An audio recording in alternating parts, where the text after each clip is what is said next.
Hey everybody, welcome back to another episode of Coco and Daltz. We're real people bringing you real reviews of all the latest movies and series streaming on Netflix, Disney Plus, and Amazon Prime. I'm not Daltz. And I'm not Coco. That was loud. I'm not Coco. And today we actually do have an Amazon Prime movie for you. Normally we fall back on Netflix because we're lazy, but something was just released a few days ago that's generating all sorts of buzz, and we said we need to review this even though it's not on Netflix. It's Borat, subsequent movie film. And so let me just weigh in with the official title of this, Coco. Which is about 27 words long. Are you ready for this? I have to read it, so I'm leaning over the computer. Borat, Cultural Learnings for America. No. Cultural Learnings. That's the original movie from like 2004. You're right. So Borat, subsequent movie film, delivery of prodigious bride to American regime for make benefit once glorious nation of Kazakhstan. Is it bride or bribe? No, it's bribe. Did I say bride? Yes. I think we should do this over again. Daltz has had only 2 beers tonight. I had 2 beers, but I had nothing to eat today, so this is the pandemic diet.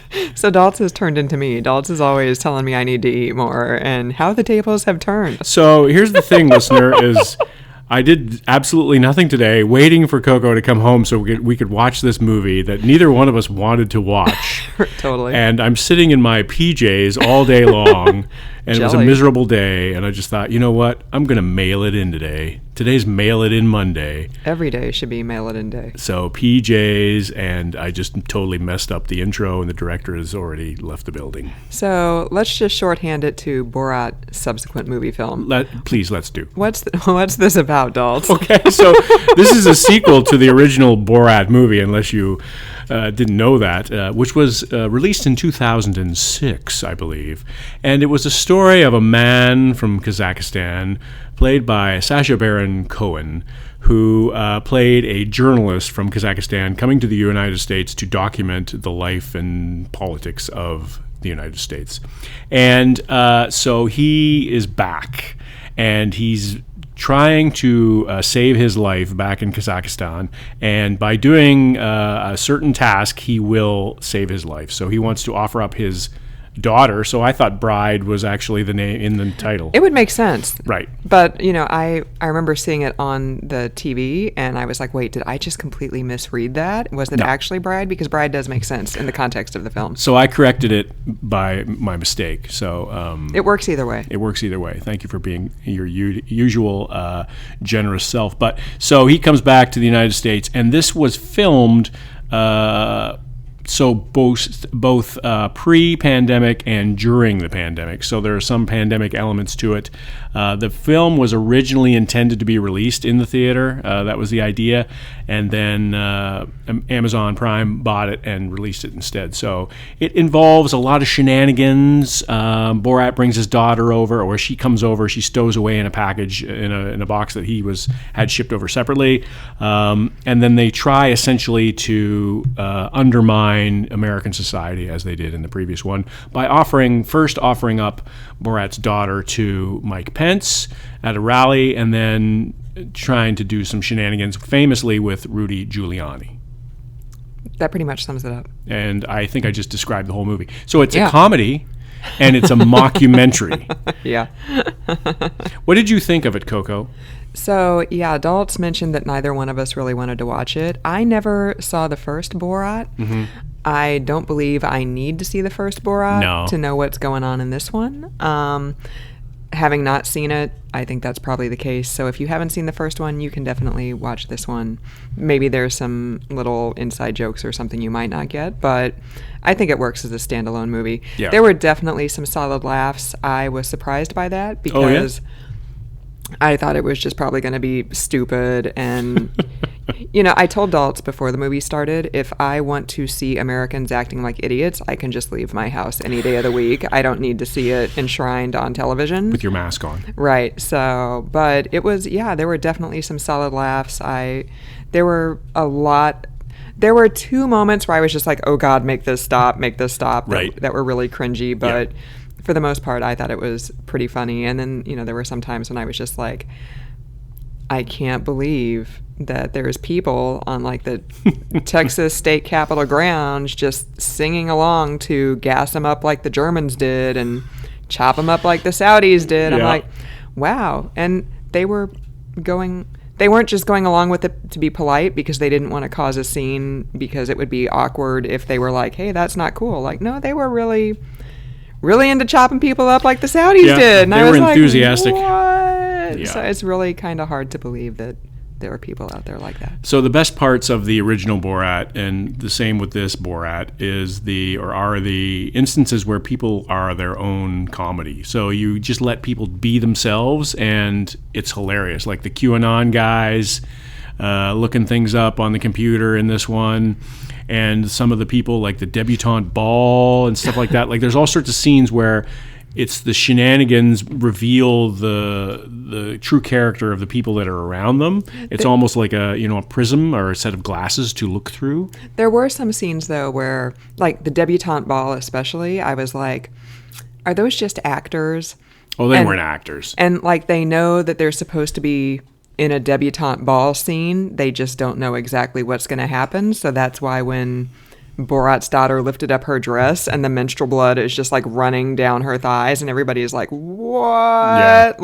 That's not something you would generally see at a debutante ball, having not been to one myself. I was going to say, how many debutante balls have you been to? Right. So there were some scenes where I was like, it really felt like it was just, they had the idea for the scene, and so they went and they got actors, but they didn't tell the actors the specifics of the scene. Wow. Just, you're going to be at a debutante ball. That's what it felt like to me. I don't think that's what happened. I think it was legit because those people seemed like they were embarrassed. They seemed like they were real life embarrassed. Oh, okay. Well, I mean, I would be embarrassed too if that happened, but I don't know. As I said to Coco during our viewing of this film, is like, do they still have debutante balls? Is that still a thing? Like that in itself to me was comedy. I know somebody who was in a debutante ball in like the 70s or 80s. Really? Yeah. So what is a debutante ball? Oh, I don't know. I didn't ask her. She's like a lesbian.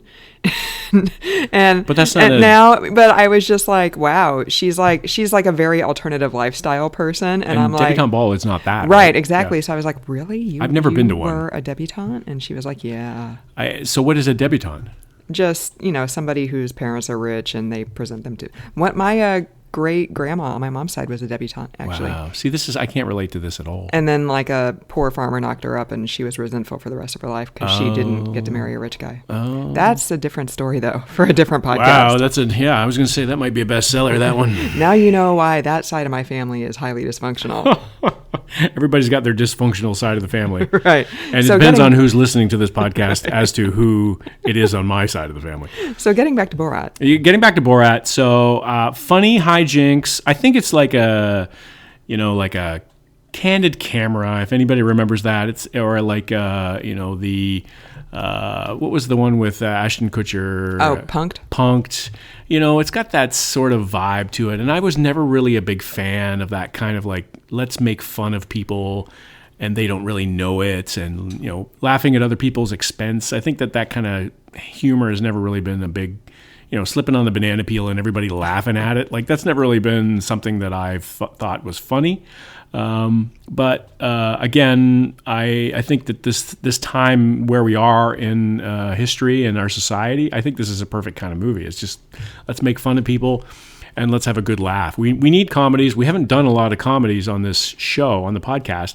Right. Because we're always doing like Chris Hemsworth, like getting hit by 87 cars. Right. Or true crime or something like that. And the reason we haven't is because there aren't a lot of good comedies out there. We watched one, actually, Lovebirds, that I thought was really funny that we probably should do a podcast on, but there are few and far between the good comedies. So that was one of the reasons we did this one. And I think it's fine. I think it's an hour and a half long. Right. It's not like a docu-series, or it's not 8 parts or anything like that. You can sit down and you can laugh, and there's some inappropriate things if you're watching it with your mom or your daughters or whatever, but... Oh my God, I can't imagine watching it with your mom. Neither can I. But other than that, I mean, it's a pretty funny, it's a light It's a light lift. I mean, if you're of a certain political leaning, and you probably aren't if you're listening to this podcast, but if you're a certain political leaning, you might get offended and get upset about it. But otherwise, I think it's pretty funny. Maybe not, because there was that famous study about how conservatives didn't realize that Colbert was actually mocking them.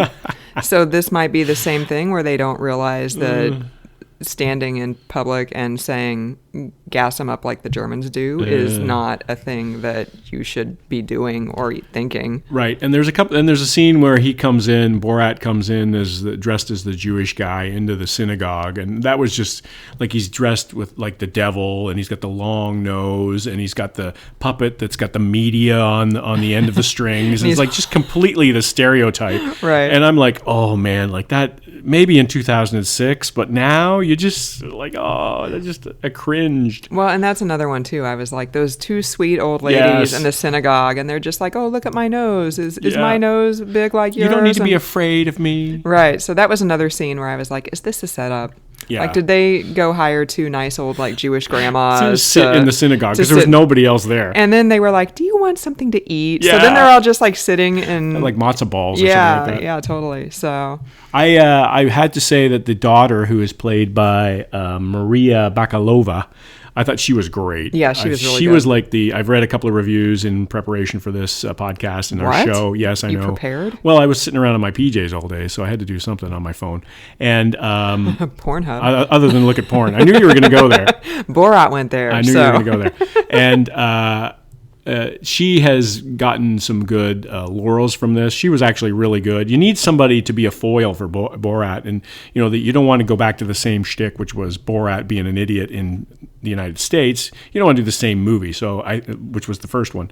So I think that the fact that she was in this, and she was really good. She was kind of, she wanted her daddy's affection and all that sort of stuff, and was doing whatever he wanted her to do. And she was great. I totally bought into her being that character. So she was like the shining light of this. But again, this is not any Oscar worthy material. I mean, this is just a Borat movie with Sacha Baron Cohen. And I was surprised. The closing credits, I can't remember if it was screenplay by or story by, but it was Sacha Baron Cohen and like 6 other people. Right. And I was like, do we really need that many people to write a Borat movie? That's like the 20 people who write a Beyonce song or whatever, right? I'm like, really? We need that many people to write a pop song? I thought that same thing too. It's like, this movie is an hour and a half long and they had 8 writers? I mean, like, was it... each person had a scene to write, like maybe totally. It was like just a bunch of sketches stitched together, to make a movie, because that could have been. I mean, that's the way it felt, but not nearly as shocking and as stunning as the first one. I saw the first one not in the theater, for the record, but after that when it came out and watched it on TV or something like that, and I thought it was funny. I'm not into the laughing at the banana peel slipping, but it was fine. I think that it was more groundbreaking in those days than this one is now. So it was more shocking and the funny parts were funnier. But this one was a good little comedy hit, I think. Yeah, there were definitely some solid laughs. Yeah. I was surprised actually that you laughed a couple of times because, again, listener, we both went into this like, so here's how it goes, listener. This is the pre-production meeting around something that I want to watch. Do you want to watch this? How about we watch this? You can watch that. I think I'll read a book. Okay, how about we both watch something we don't want to watch, and then we'll be both angry watching it. And so then the result was neither one of us had very good expectations, very high expectations for this. And that's always a good way to go into something because you're either going to have your low expectations met, in which case you're not disappointed, or you're going to be entertained, and then the next thing you know, your expectations have been exceeded. So I think this exceeded our low expectations, and based on that, that glowing recommendation, you'd give it 1 cupcake baby up. I'd give it 1 cupcake baby up. Yeah, I would. Okay. I was thinking like the mankini that he usually wears, one of those. Apparently they had like a huge statue like that, or an inflatable guy in Toronto floating around that was, like a parade kind of thing, and he was appearing in various places. That's awesome. As promotion of this movie. So I don't, I could do that. Like, what else am I going to do? I could I could walk around our suburban Connecticut town with a sandwich board and a mankini on. That'd be awesome. Touting this movie. That'd be awesome. And Halloween's coming up, so I could wear the mask. And that's right. You could be Borat and I could be Borat's daughter for Halloween. He put the baby in me. Behind the dumpster. So there's a couple of like scenes like that where it's just like the way I equate it is the Three's Company comedy. Right, totally. Like it's just like the beginning of the episode in Three's Company was always like this misunderstanding. Like somebody Don Knotts would overhear the Jack Ritter saying something, and Suzanne Summers would say something else, and then the next thing you know, it was a misunderstanding that unveiled the whole was the whole episode after that. So there was a lot of Three's Company misunderstanding humor in this. And, if you're into that kind of thing, you're into that kind of thing. I mean, I watched 9 hours of the Trailer Park Boys before I watched this, so my humor needle is sensitive today. So you didn't do nothing all day. You watched the Trailer Park Boys and drank beer all day. In my PJs. Let's put a fine point on it. That sounds like a perfect day, actually. This is the Canadian cultural moment right here. Can I have that day? That'd be awesome. You can hang around with me tomorrow and we can do that if you want to. All right. In our PJs. Call in sick to your 14 jobs. Yeah. High five. High five. I did see a meme on Facebook that said the final curse of 2020 is that everybody is going around talking in Borat voices again. And I was like, don't jinx it. There's 2 months of 2020 left. Right. Like, this is not the final curse by any stretch. Yes, exactly. We got a lot of time left to go here. Yeah. So I'd give what this like a B-. Oh, yeah? Maybe a C+. Wow. Like right on that line. Like I said, there were definitely some solid laughs. There were a few scenes where I was like, make it stop. It's horrible. Yeah. There's some awkward moments there for sure. Yeah. Like just the cringe, the secondhand embarrassment. Right. But I think that's part of the charm for this. That's the intention is to make you as uncomfortable as possible and get you totally. Get you that uncomfortable laugh. Like the whole Andy Kaufman thing sometimes is like you're just so uncomfortable you have no choice but to laugh. Yeah, I know that's what they were going for, but that doesn't mean I have to. Right. I have to play along. So, yeah, that's what I'd give it. So, would you tune in for a Borat 3? What do you think that would be? I mean, we don't know the future, so. Yeah, I mean, if we get another 4 years of Trump, that might be next year. Who knows? But otherwise, it might be, 10, 15 years in the future. Borat, the sequel. Yeah, Borat, the threequel. Maybe he's going to be in like one of the Marvel movies. Oh my God, that would be amazing. Borat, what would his superpower be? Taking a ball shot in the mankini. Ball shots are always funny. Oh, if you're not a man. They are always funny. If you're not a man. I'm always going to laugh at a ball shot. Oh, man. Except if it's on you. I was going to say, now I know the true course of your heart. Right, totally. So you used to watch America's Funniest Videos, and then the dad's serving up the softball to the 2-year-old, and the 2-year-old swings for the fences and just nails the dad and goes down, and you're like laughing. It's always funny. Yeah, I have to leave the room. Listener, please weigh in on whether ball shots are funny by emailing us at cocoandalts@gmail.com. You can also DM us on Facebook and Twitter at cocoandalts.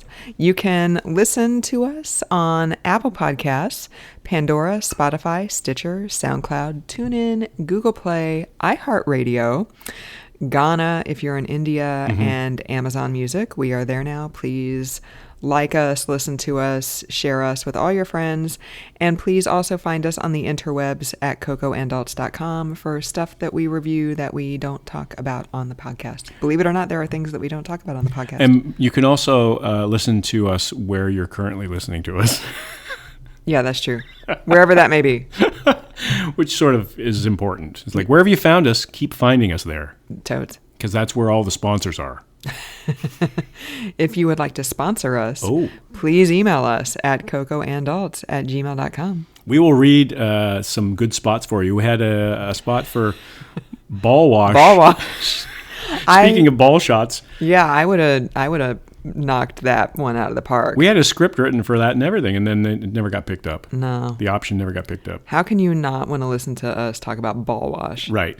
And it was a viable product too. It was a product I probably would have used. It totally is. I never even heard of ball wash, and then I was looking at the website, and I was like, wow. Well, see, here's the thing. This is a good sign of a product. Is I didn't know I needed that product until I heard about that product. And then you were like, and I was like, no wonder I'm not getting any action. Like, soap and water is just not doing it for me. I need lavender fields. Like delicate vanilla. So next time I'm lying around in my PJs, I'm going to bust out the ball wash, and it'll be like a field of lavender. We're giving all this away for free. Right. No, we shouldn't be doing this. No. We should not be doing this. So thanks for tuning in and making it this far, listener, if you dare, for another episode of the podcast. I'm not Coco. And I'm not Dogs.